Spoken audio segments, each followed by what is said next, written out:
Good morning, good afternoon, everybody, and welcome to another episode in the National Security Space Association's SpaceTime interview series.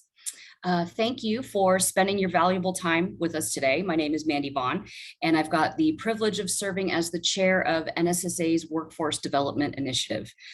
These discussions are conducted as part of our contribution to the national space community under our scope of the Mormon Center for Space Studies.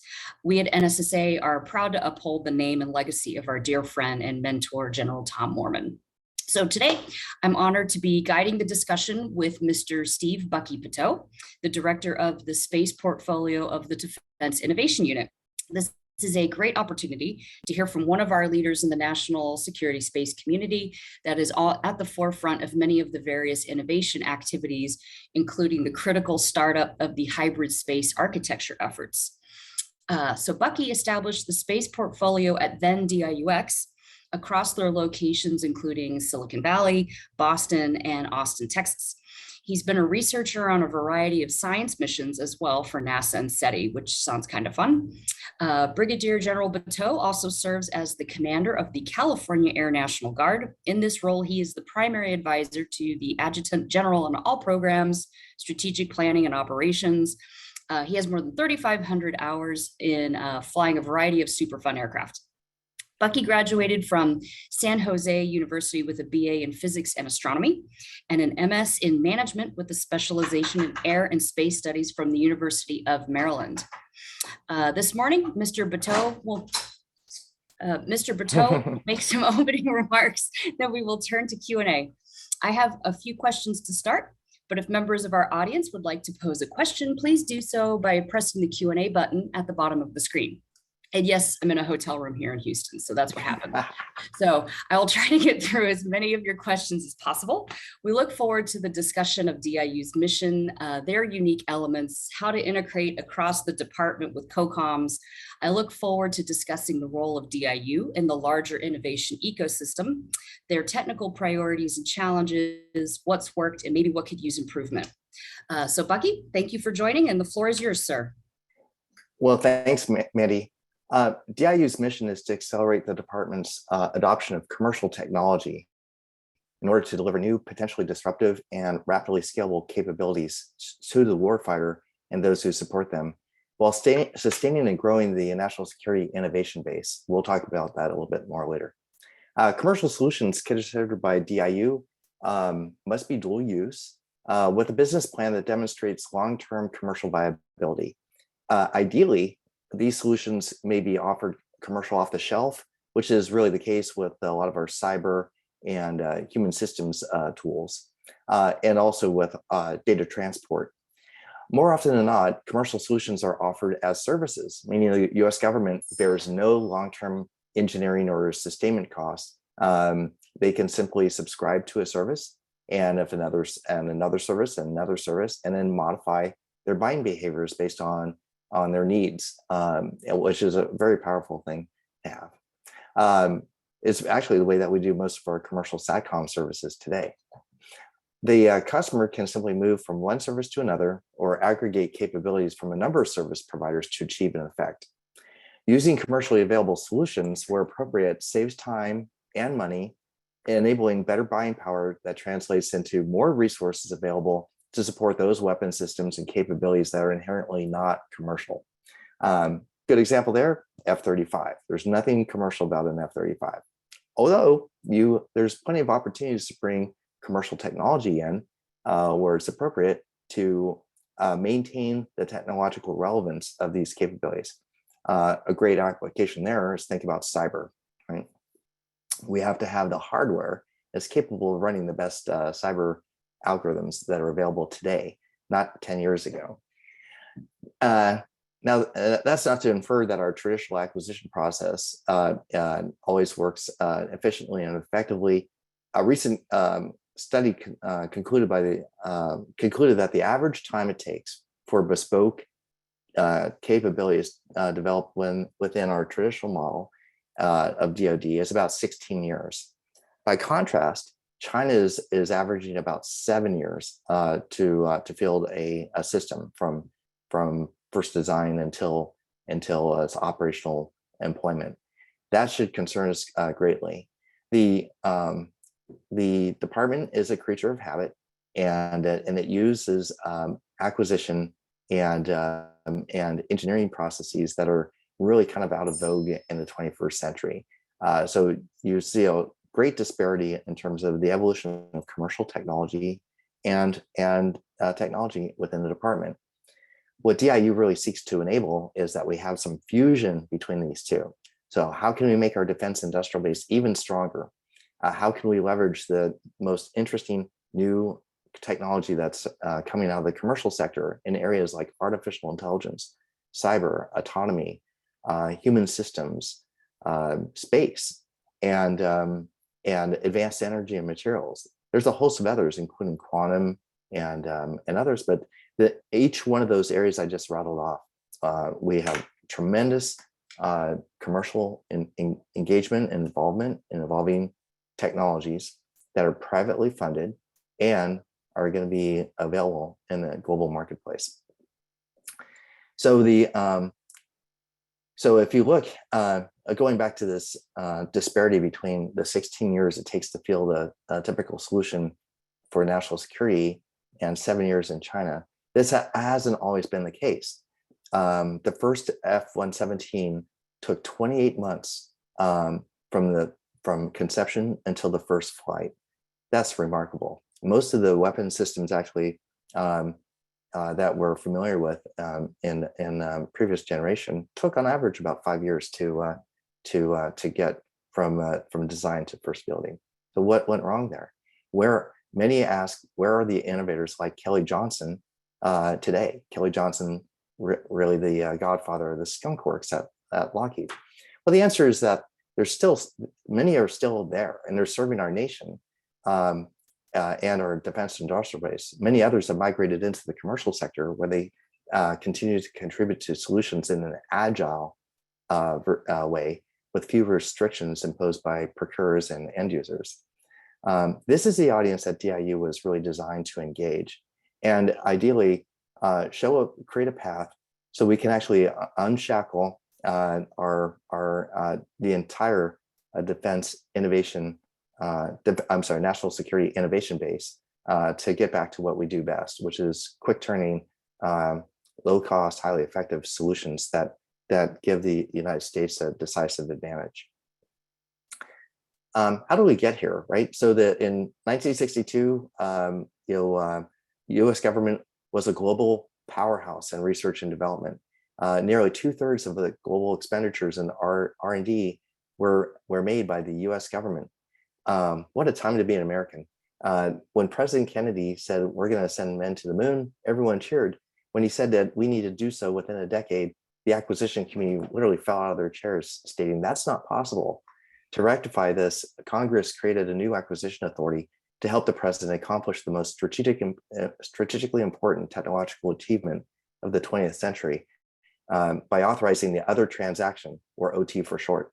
And other transaction simply means a transaction outside of the federal acquisition rules, which are very lengthy, very litigious. The OT agreement used by DIU is a fully negotiable and flexible contract instrument that focuses on competitively selected commercial solutions that address a problem rather than narrowly defined requirements with a capital R established by a joint process or experts who are largely disassociated with the agile developmental practices and means employed by the most successful US tech companies today. 6 decades after 1962, the government is a minority stakeholder in the global expenditure for R&D. In fact, the US and China equally account for roughly 25% of the global R&D expenditures today, with the rest of the world making the other 50%. The US commercial sector outspent the government on an order of 3-to-1 every year since the early 90s in terms of research and development. And the top 5 Silicon Valley companies outspend the top 5 defense contractors, a ratio that typically averages 10-to-1.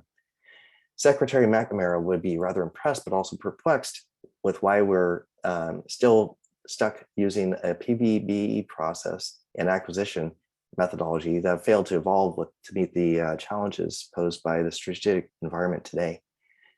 So how do we affect change? The good news is that we do not require new authorities. Congress has already equipped DoD with the tools to move quickly and decisively. Other transaction authority is the primary tool used by DIU. Is actually also used by increasingly by the Space Development Agency to keep on schedule and to rapidly field an agile architecture, which is the coolest project ever, I think. It's important to note that DIU is not an acquisition entity. We are part of the research and engineering enterprise, like DARPA, still SDA until they move over to the Space Force, but with a different approach. We facilitate our DoD partners access to commercial technology using our contracting processes, named the Commercial Solutions Opening.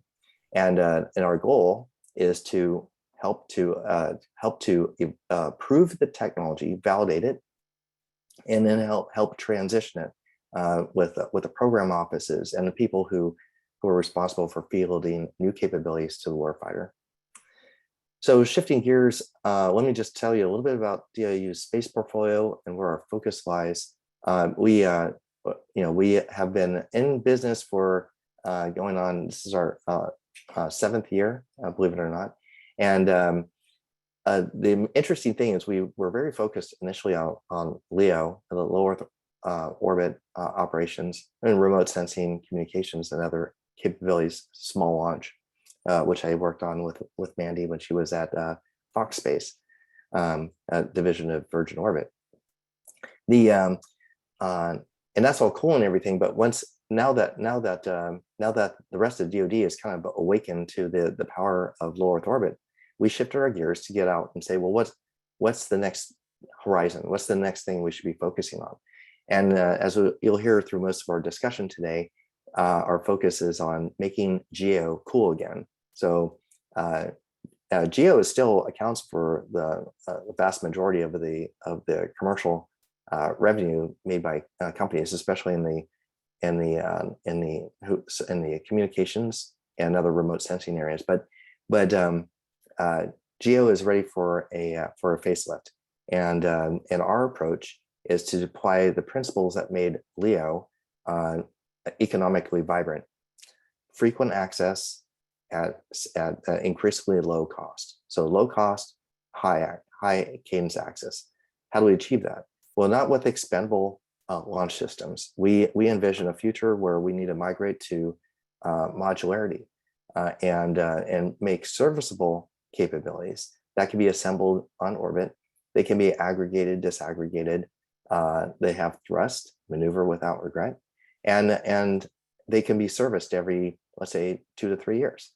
Imagine a world where every 18 to 24 months, you could simply upgrade the processor on a satellite in GEO the way that you upgrade your smartphone to take advantage of new processing powers and new functionality that's available.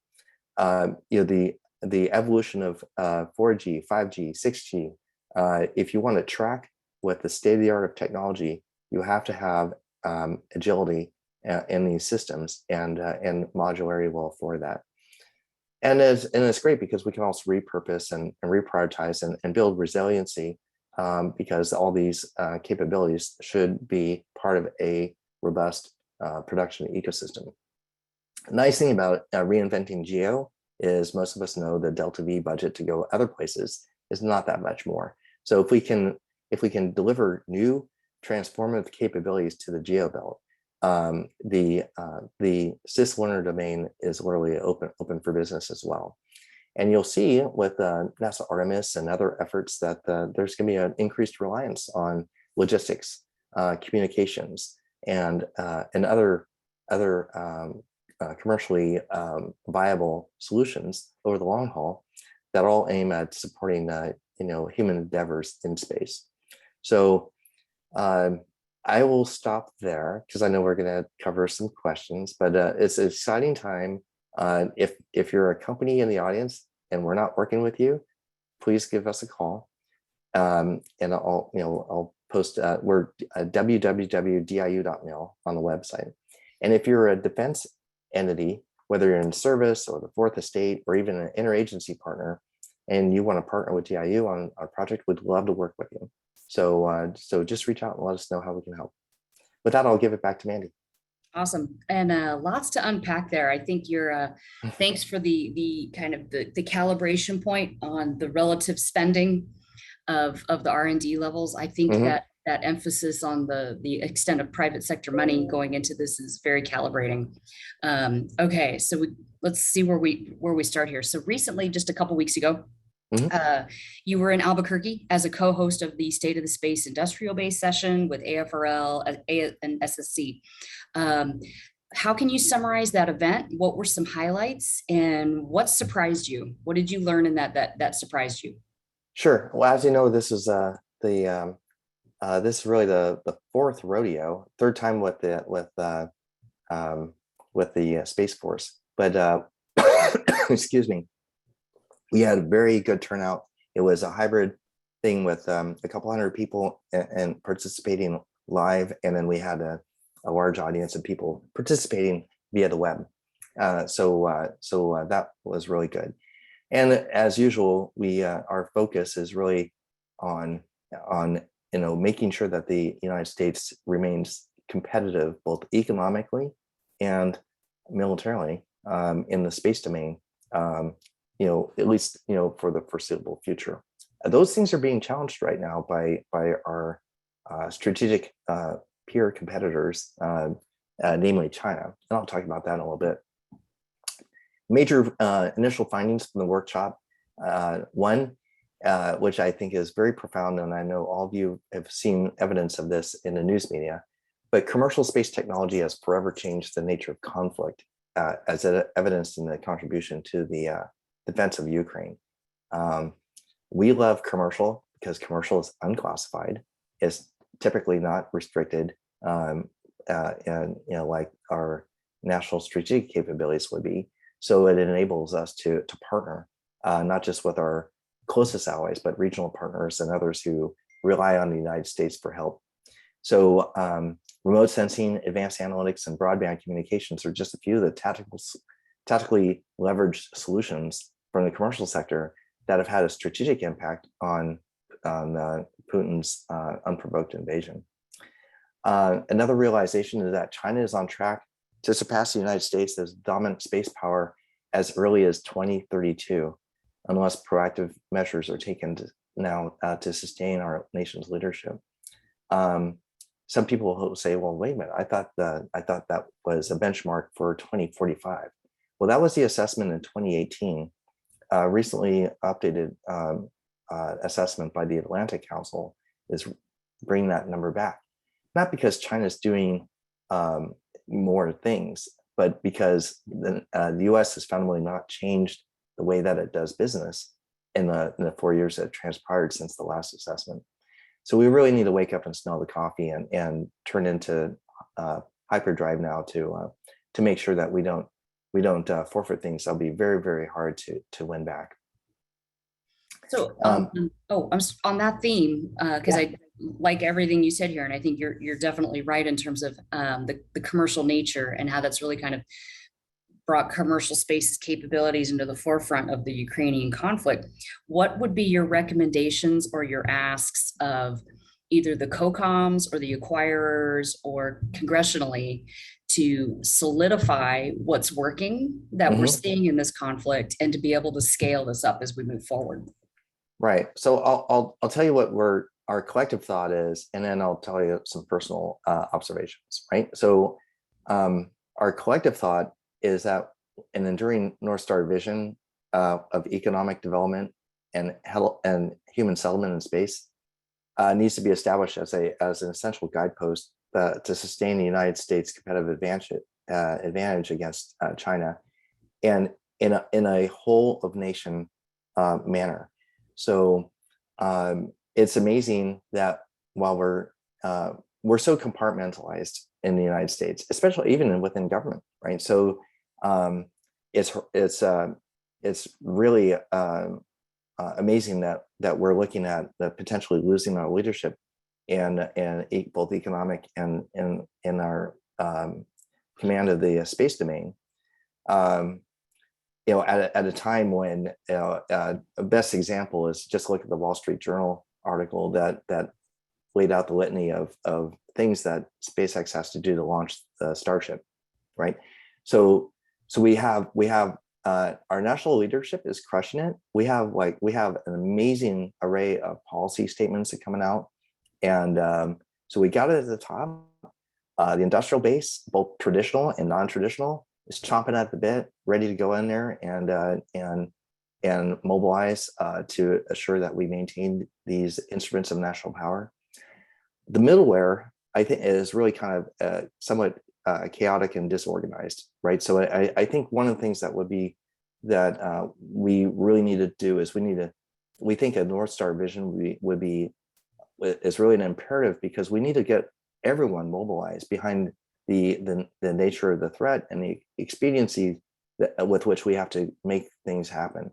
And I'm not talking about shortcutting, our policy processes, but if 18,000 public comments are made about the Boca Chica launch facility, wouldn't it be great if we were using artificial intelligence, the modern compute capabilities, to process that information and turn it into something actionable in a matter of minutes?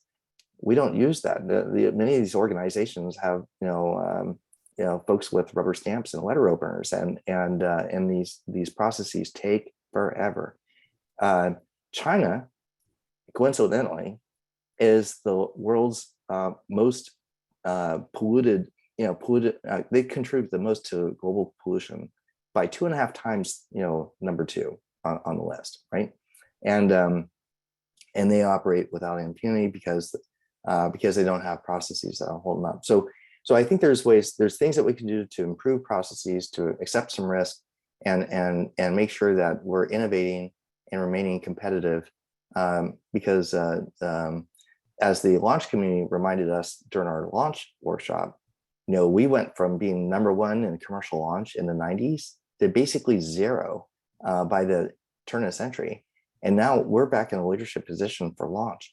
But it would be really sad if China basically builds and flies an equivalent knockoff of Starship before the US does.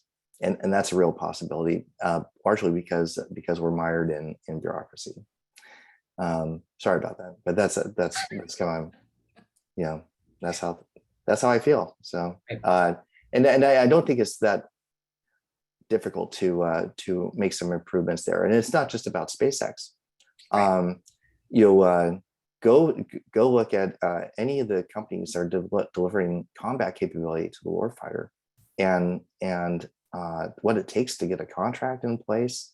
These contracts can't be read by humans. I mean, they're usually very large and very risk averse. So I actually see this as a cultural challenge, and this is what the DIU perspective is, that organizations like DIU, like the Space Development Agency, like others who are not just bringing about new technology, but showing there's a different path to get things in a competitive but expedient manner, in an agile manner.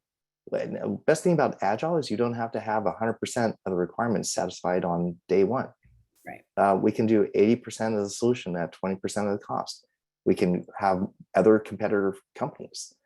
We can entertain, as I mentioned earlier, services versus procuring hardware that we have to sustain for the long term. There's lots of things that we can do with the authorities that Congress has traditionally, they've given us these authorities years ago, and we have to adjust to the strategic environment where we find ourselves today. Yep. Okay, we could go on that topic all day in terms of what is the recipe, but that we need to help that middleware layer understand. But let's hit some other topics that I know the audience want to hear on. What can you give us? What can you provide as an update for the hybrid space architecture? And how is DIU working with the Space Force and the SWAC to define it? And what are some possible next steps we may see? So I think this is one of the neatest projects ever, because when I talked with leaders in the department about what was needed, I dismissed it immediately offhand, because, for instance, whether it's Stratcom, whether it's the department looking at JADC2, all these other architectures, the role of commercial is seen as a way to maintain technological relevance. So we don't spend a ton of money to build and field something that's obsolete in five or 10 years, right? So remember, go back to the 1950s and 60s when U.S. government was king in global R&D. We built things that were so far ahead of their time. They were maintaining the relevance, those architectures for decades, and we're not in a world that that is like that. We're basically outspent on research development, and cyber is a very evolutionary, fast-moving thing across all, not just the commercial and the tactical, but also in the national strategic realm. So it's really important that we use the tools that we've done to really create new businesses, new things. Who would have envisioned in the late 80s, early 90s that the internet would be a multi-trillion-dollar global marketplace, right? And the ARPANET internet was really designed to support national security objectives, and that's a recurring theme with a lot of disruptive technology. So in order to achieve our vision for the future in space and pushing out beyond LEO and having serviceable systems that maintain their technological relevance, we need infrastructure to support that. We need physical infrastructure, which includes the orbit transfer vehicles, the outposts, which will be like hubs, and the fuel stations, everything else, so we can move commodities between different orbital planes and service systems, where they currently sit in orbit. But we also need digital infrastructure. Most of what we do in space on the national security side is all autonomous. So imagine trying to have two disparate spacecraft coming together to do something, rendezvous proximity operations, and then do a complex activity like passing fuel or repairing a solar cell or something else like that. And imagine trying to do that in the absence of a digital architecture that's secure and capable of supporting that activity. So that's really the target. And what we'll get with that is ultimately our goal is secured, assured, multi-path communications that serves commercial, civil, and national security space, right? And not just in LEO, but in all orbits. And it should be scalable so that as we push out to the moon or Mars, that this capability can scale with it. There's 4 key attributes to the hybrid architecture today that need to be harmonized. So central to hybrid architecture is the cloud. The most interesting things we do computationally, we do in the cloud. And so if you want to do interesting stuff in space, if you're going to have an Internet of Things, which means many, many, many objects, and they're all going to be connected through the hybrid architecture, you can't use perimeter security and encryption methods that typically we use with small constellations. We have to move more to a zero trust architecture. Data transport.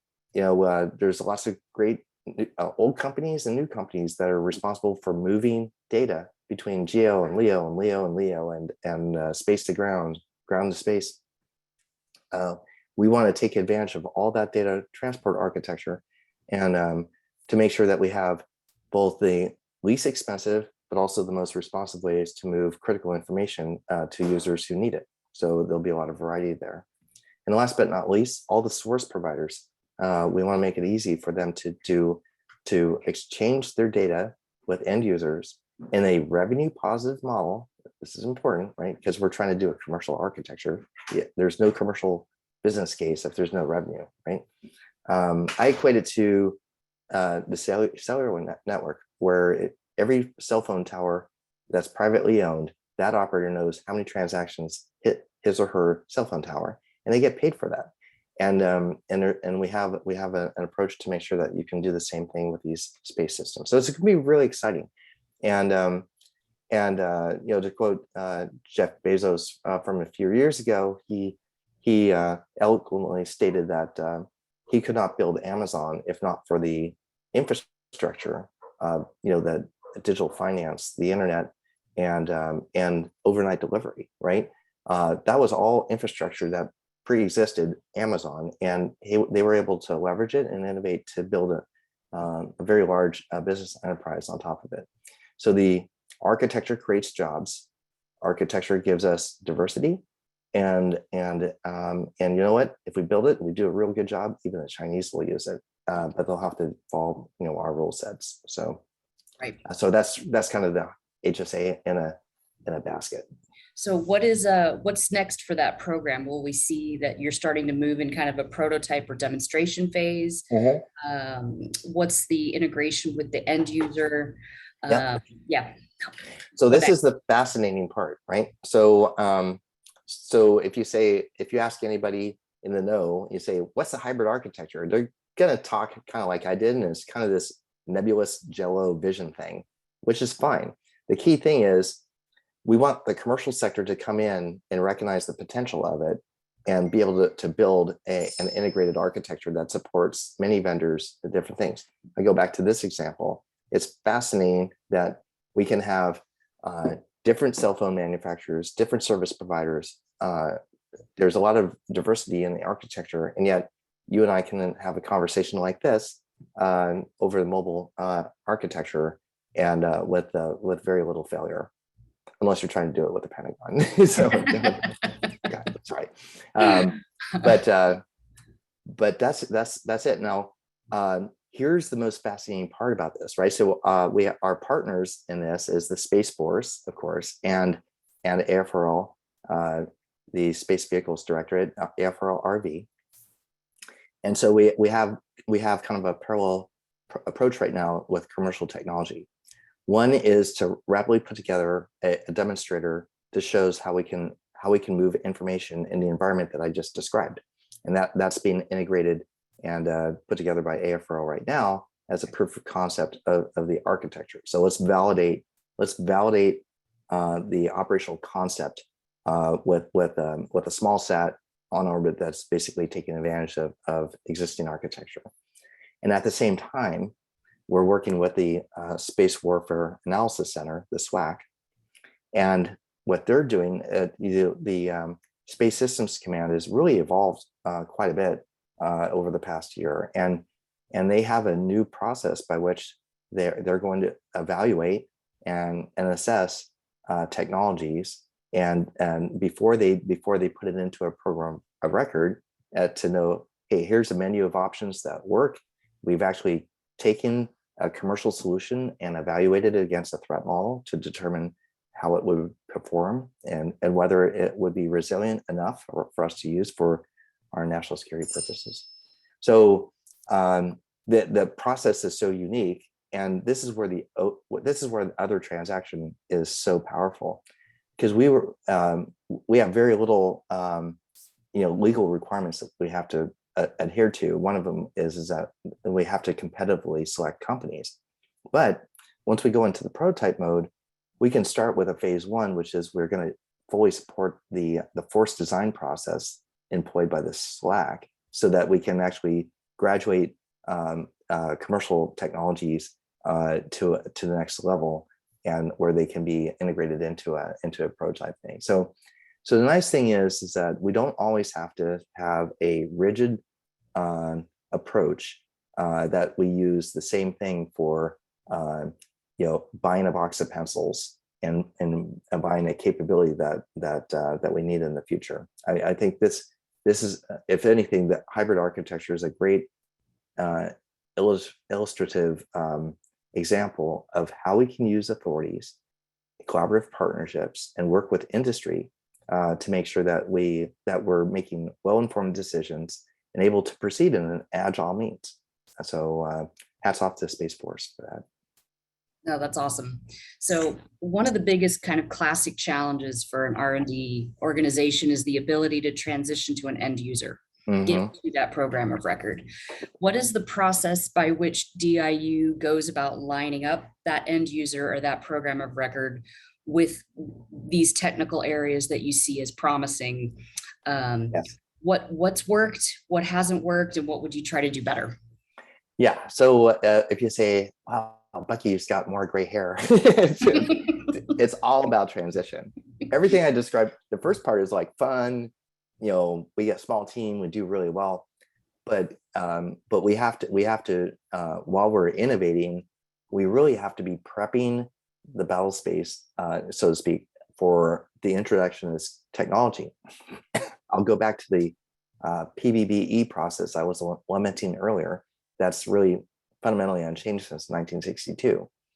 The highest priority procurement that any of our services, including Space Force, needs today, the way our process is designed, they basically, if they request it today, they won't see $1 until 2 years from now, right? And that's basically how the budget evolves over the course of the FIDAP. So that's not good. And what's really important about that is that what that tells you is, and that's basically what is the time to transition, right? What's required to transition? What's required to get those dollars into that program of record? And what we need to do is we need to work better, not just internally, in terms of how we reduce risk and posture these programs for the future in an agile way, but we have to also, along with that, work policy. A lot of the challenges we have with a new disruptive technology is that as it's often caught up in legacy policy that's still in the books, so we haven't removed or modified.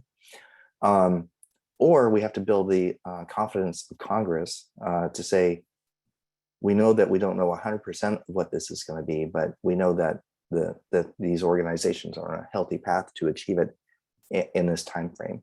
And so having more dollars available to facilitate transition is really key. Until you transition a technology from a concept, a prototype, or an experiment into a product or service that's procured, those are two different pots of money, right? We have to have research, development, test, and evaluation dollars to do the first part, and and then we have to agree on what transition is. So at DIU, transition is that hop into it's funded and fielded at scale, supporting the warfighter. There's not a lot of agreement on that, which is frustrating. But I mean, that's really the transition that matters, right? And then so that requires maybe a little more discretionary funds. We've been an advocate at DIU to try to set aside, maybe within the RDTD or the Undersecretary of Defense for Research and Engineering, or maybe even more appropriately under ANS, discretionary dollars to help accelerate the transition of things that are proven, but they're just not in the budget yet, right? So our authority that I described earlier is to prototype, and then we can actually go direct to a production contract under the same contract vehicle without recompetition when the situation warrants it. And we don't really do that so much in space. Given the national strategic posture in our competition with China, maybe we should start thinking about that. But these are all the things that we're trying to raise awareness to. Okay. No, that's exciting to hear. So the kind of that change of some level of new or change of discretionary funds to help with transition would be huge. Let me make sure I also say something else because I'll forget. I got back from Alaska late last night. This is not all about bringing in new companies with millennials that have bad skin conditions and saying you're the new defense industrial base. That's not that at all. Right. In fact, we're doing cool projects, very cool projects with traditional companies that everybody knows, and the thing I like about that is we can show how agile and how rapidly those companies can do things when they're not under a traditional FAR contract with cost plus accounting, right? So everything we do is firm fixed price. It makes people nervous, but but we work very closely, not just with the new commercial companies, but also with the traditional defense companies, because ultimately they're the ones that are building the weapon systems that we want to bring this technology into to improve. And we're getting, every year we get more and more traction, which is really good. And many of those companies are funding commercially relevant technologies that they see as something critical to their long-term strategy, which is like really, really cool. Yep. So I'm going to ask the kind of the elephant in the room question. So Director Mike Brown's announcement of his departure certainly generated some discussion about his frustration with the department for not changing fast enough. What are your thoughts that you can talk to about his sentiments? A lot of people look to DIU as the flagship to be that change agent. So it kind of begs the question of, well, shoot, if he can't do it, who can? So how do we frame this for the ecosystem and for the audience listening to you today? Well, first I'll just say that, Mike was an exceptional human being. He is so great. Anybody who leaves the commercial sector to contribute to national security and defense as passionately as Mike Brown has done, those are keepers. And the nice thing is that there's a large pool of those people out there, which is great. I've been at DIU since the very beginning. You read my bio, and when Raj Shah left, we had similar feelings, and then we got Mike Brown, and Mike Brown was even better than, if not equal to, the last guy. So I think that in order for a program like the Defense Innovation Unit to be successful and really change the culture and open up the aperture for an organization like the Department of Defense, it cannot have personality dependencies, right? I think very highly of myself, but I'm not going to be at DIU forever. And my responsibility as being a part of the leadership team is to make sure that we attract the best talent that really believes in what we're doing to make this sustainable over the long run. Now, there's some timing involved with this. So the way Mike is a highly qualified expert, and those are term limited conditions. And I don't know all the mechanics, but I think after the second or third year, you basically renew 1 year at a time. And Mike was approaching his 5th year and just opted not to exercise that option. So he's still with us, and riding off in the sunset doesn't happen till this fall. So he's still in the saddle and doing great things. Good. I would say that the most important thing that most people don't realize, and I think this is maybe a frustration that was taken slightly out of context, but most people on this call probably have no idea how small our budget is. And our budget is like really small. And the problem is we're well liked, but if you have a really, really, really small budget, you don't even make it. You don't even make it to the cut line for meetings, right? We have the 22 budget for R&E, I think, was somewhere in around $110 billion, and the DIU budget, even though we're high up in the R&E food chain, is much less than $100 million. So we don't even make the slide. Okay. and I think that the warning there is that that happens a lot across the services and others. So we have to find ways of making it a bigger difference. The Congress doesn't like to put a lot of money into OSD. They prefer for the money to go to the services and the people who actually have the need. So it's kind of like another way of validating, that this is actually a priority. And so I spent in FY22, I had about $950,000 in the DIU budget for space, but we executed many millions of dollars on things that were important to partners across the entire ecosystem, including AFRV and others. So it's not that bad, but where it really hurts us is we are completely constrained in the volume of contracts that we can do So we need some modest improvement in our civilian capacity. You can't have contractors write contracts, right? So making a larger, more responsive contracting office would be money in the bank, hands down. And the other thing too is I was my first 5 years with DIU was military, and then I transitioned into the civilian side. But we have a lot of constraints on who we can bring in to the OSD, and so including details. So if the Space Force wants to send 10 people over to work on projects at DIU, we have to say, sorry, no, we can only take maybe one or two because we're constrained in how many detailed people we have. And that's really sad, because we should be teaching our future acquisition professionals how to use tools, greater flexibility, and just to understand there's another way of making progress. So I think those are big things. Good news on the street, the House Armed Services Committee and the House Appropriators, I think are significantly proposing a significant increase to our budget for next year, which is great. And it doesn't mean it will all go to space, but space is expensive, and I'll be working. I'm pretty much working all the time on trying to find great partnerships and funding to get things done. So. Good. So I'll just ask one follow-on question to that point, then I'll Sure. take a couple audience questions. So what can you share about your planning for FY23, technical priorities, and how did you arrive to some of these priorities?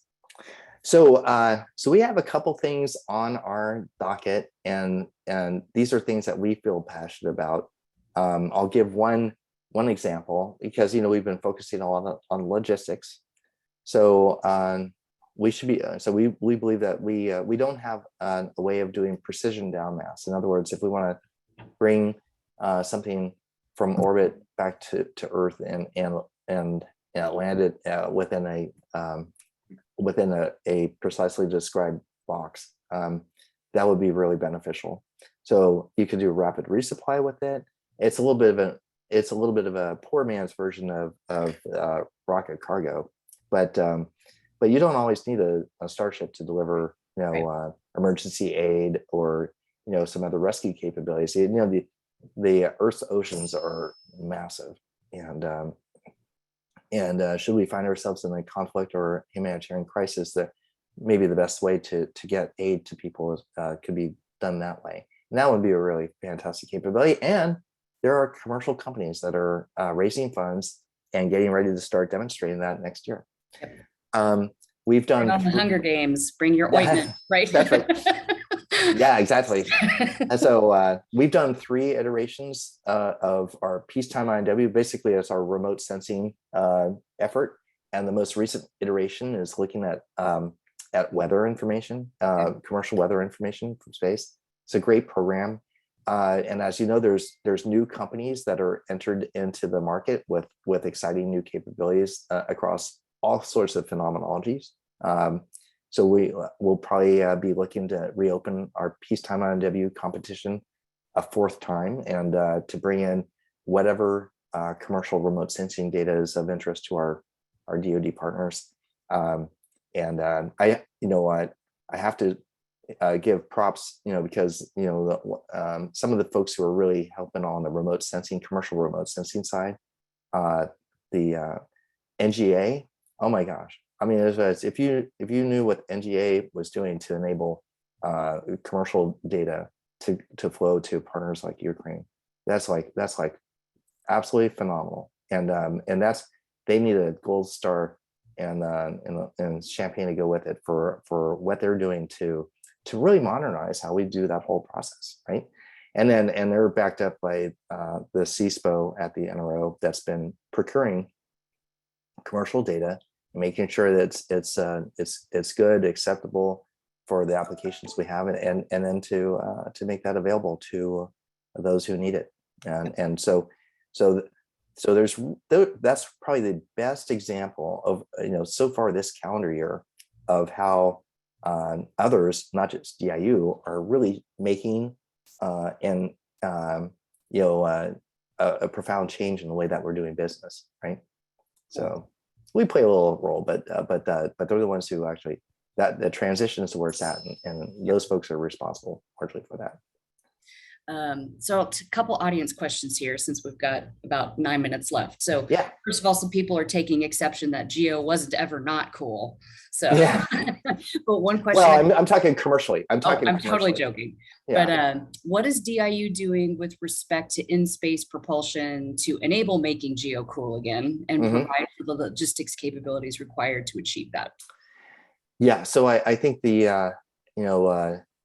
we're looking at a couple different things. Obviously, I think for the utility of things that we're going to do in geo and other places, we need a combination, kind of a hybrid propulsion, chemical and electric. We're working on one of the exciting projects we started last year, or this fiscal year, is an advanced energy and propulsion effort where we're focusing not on the things that DARPA and NASA are working on, nuclear electric and nuclear thermal propulsion. We're working on, hey, what can we do at a much lower level of safety and acceptance, maybe using like medical grade radioisotopic sources that have a half-life, like cobalt, of like a couple of years, and provide enough power so that we can maneuver without regret whenever we need to, using electric propulsion. One of the cool projects I want to start this next year, knock on wood, is if you want to sustain satellites in very low Earth orbit, that requires a little different approach, and so we're going to explore that. I think VLEO is really great for attributable things that give us resiliency, and if we have a bad hair day and somebody destroys one of those satellites, they're already kind of in the upper atmosphere, and so they're probably going to decay rapidly. So we have a lot of interesting things to say. How do we mitigate space debris, which is going to be the next strategy document coming out of the White House. And the DIU approach is, let's get lots more space domain awareness data that can be shared, and use the best providers available to do that. Let's invest in things that, like this, making VLEO also cool and functional, so that what we can do is we can put capabilities up and triple. And with the modularity thing, the modularity of space systems, everything we take up, if we repair or replace a battery pack, a processor, a solar array, those things come back. We don't throw them into a junkyard orbit. We bring those back. And that should be a norm and behavior that we export to the moon and to Mars. There's no atmosphere of the moon. So some poor astronaut's going to get, slugged in the head with some small sat one day because people are talking about, proliferating small sats around the moon. It's like, okay, let's innovate and look at some other strategies so that we can have capabilities that we can remove, and control those environments. So I think there's a lot going on there, which will be really cool. There was one other project I was going to mention, and I can't remember it right now, but it's going to be a cool one. I'll probably think about it in the next 5 minutes. So jump on it if you think of it. Yeah, so I will. Clarification question that's come from the audience is, can you talk a bit about the delineation of funds and what you execute? What does the customer do versus what does DIU do for execution? Right. So some projects when there's interest, but I described that issue where there's literally a year or two delay before the service can get going. The RDT&E dollars that we have are discretionary. So then, we're actually we have a program right now that's still in the award phase called RAPID, and RAPID is readily accessible propellant in diverse orbits. So how do we get commodity into the orbits where we need it to support refueling operations and give us the maneuvering and life extension that we want for our systems. That one, we pretty much kicked it off early with DIU dollars. We got some other fallout dollars from the Space Force, but if they went and asked for that money, they wouldn't see that money until 2023. The modularity for space systems is the same thing. And that's a project where we're doing commercial robotic manipulators, and we have 3 of the best companies in the field SSL Robotics, what part of Maxar, Tethers Unlimited, and Motive Space Systems, which actually everybody loves, the Mars landers and rovers. Well, those are all Motive systems on it.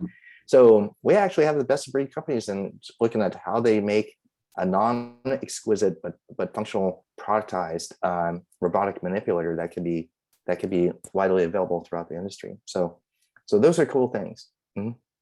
So next to last question here. Back in April, Space Command introduced their commercial integration strategy. What are your thoughts on their strategy, and what is the role for DIU to help execute it?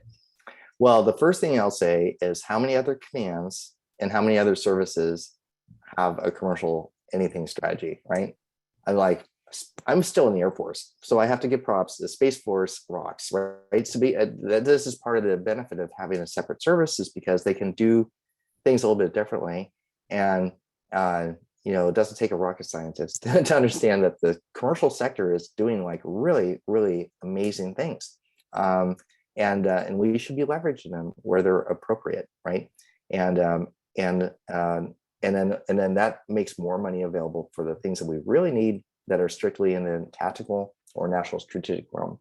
One of the things as a warfighter, I can't tell you how many times, and I flew in a personnel recovery, which was a very high mission, and if we needed a national asset to support our mission, I mean, it was, the authorities were there, but the last thing you want to do is impact something strategic to do a tactical mission. And so I think the diversity of solutions we have really optimizes the space and doesn't reveal capabilities, and still ensures that users at the tactical or even in the allied level have information they need to be successful. So, but this Space Command, actually, I was at the NSSA event in person when the commander for Space Command gave a very good talk about what they're doing and how they're going to make sure that we maintain and sustain space superiority. And in that venue, he made a very direct plea to the commercial sector to not get frustrated, but to do more to try to work with entities. The Space Force is going to have they're creating a front door to space, right? And this is, the idea is roll the red carpet out, and so commercial companies can come right in and not have to surf web pages to figure out who to deal with if they have something interesting to do. Well, it's a big government, right? So, but I do think that what needs to happen, we need to see that kind of innovation and excitement permeate into the interagency, and especially into the regulatory bodies that do great stuff. And the FAA actually is really, really, really good. They're just they're the front man for everybody else in government that has heartache about anything space. So it's important that we support the folks who are trying to make a difference and get some focused attention. I think that's a perfect role for NSSA to take on and help bring some common sense into the process. No, that is absolutely awesome. What are you the most proud of from your tenure at DIU? Well, I think the small launch work that we worked on together, is interesting. There was a lot of push and pull. There's the demand signal at the time was for the CERB, get experiments flown, but we look at the small launch industry is dominated by the U.S. And even if we have foreign companies, they've set up U.S. subsidiaries to take advantage of things. And the next new exciting thing, range of the future. The Space Force is entertaining how they take these eastern and western ranges and transform them into commercial spaceports. So there's a lot to be excited about as we look to the future, and all those things bring new economic activity, which is really great, creates jobs and supports STEM, which I know you're very, that's a high priority for you. So it is for all of us. We have to have more engineers and space goobs like us who want to go out and change the world. So. Yep. Bucky, thank you very much for taking the time with us today, and thanks to the audience, and we'll see you at our next one. Thank you, sir. Thank you all. All right. Bye-bye.